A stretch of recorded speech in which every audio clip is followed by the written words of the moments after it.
இன்றைய இறைவார்த்தை திருத்துதர் யோவான் எழுதிய முதல் திருமுகத்தில் இருந்து வாசகம். என் பிள்ளைகளே, இயேசுவின் கட்டளைகளை நாம் கடைபிடித்தால் நாம் அவரை அறிந்து கொண்டோம் என்பது உறுதியாக தெரியும். அவரை எனக்கு தெரியும் என சொல்லிக்கொண்டு அவருடைய கட்டளைகளை கடைபிடிக்காதோர் பொய்யர், உண்மை அவர்களிடம் இராது. ஆனால் அவரது வார்த்தையை கடைபிடிப்போரிடம் கடவுளின் அன்பு உண்மையாகவே நிறைவடைகிறது. நாம் அவரோடு இணைந்து இருக்கிறோம் என அதனால் அறிந்து கொள்ளலாம். அவரோடு இணைந்திருப்பதாக கூறுவோர் அவர் வாழ்ந்தவாறே வாழ கடமைப்பட்டவர்கள்.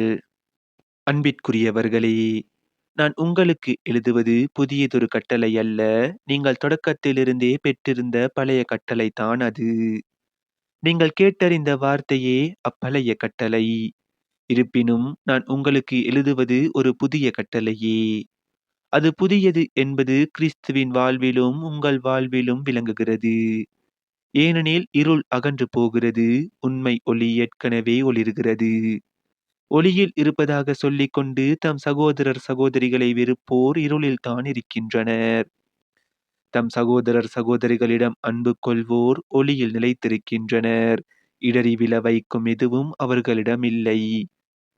தம் சகோதரர் சகோதரிகளை வெறுப்போர் இருளில் இருக்கின்றனர், இருளில் நடக்கின்றனர்.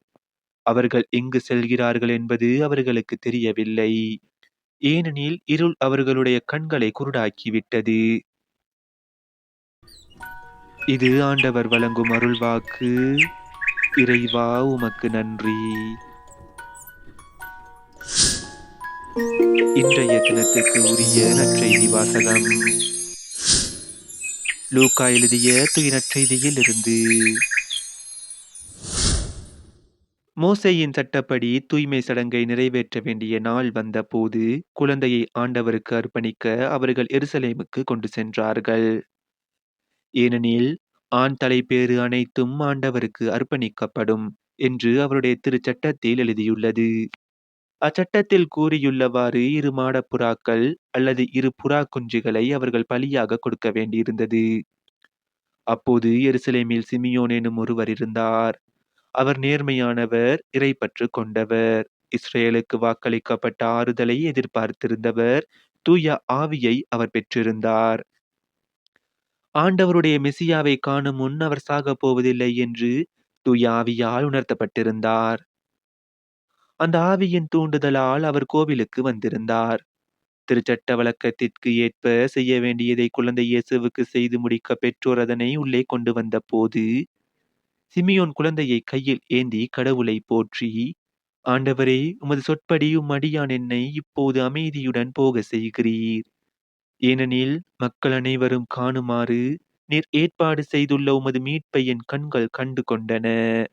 இம்மீட்பே பிற இனத்தாருக்கு வெளிப்பாடு அருளும் ஒளி. இதுவே மக்களாகிய இஸ்ரேலுக்கு பெருமை என்றார். குழந்தையை குறித்து கூறியவை பற்றி அதன் தாயும் தந்தையும் வியப்புற்றனர்.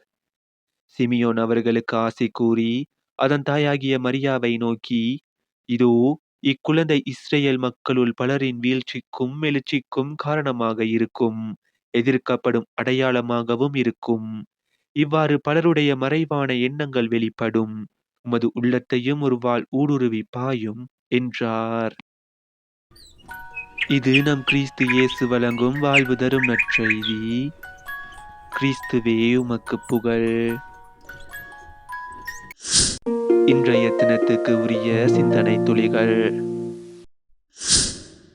ஆண்டவரின் மெசியாவை காணும் முன் நான் சாகப் போவதில்லை. சிமியோன் நேர்மையானவர், இறைப்பற்று கொண்டவர், தூய ஆவியை பெற்றிருந்தார்.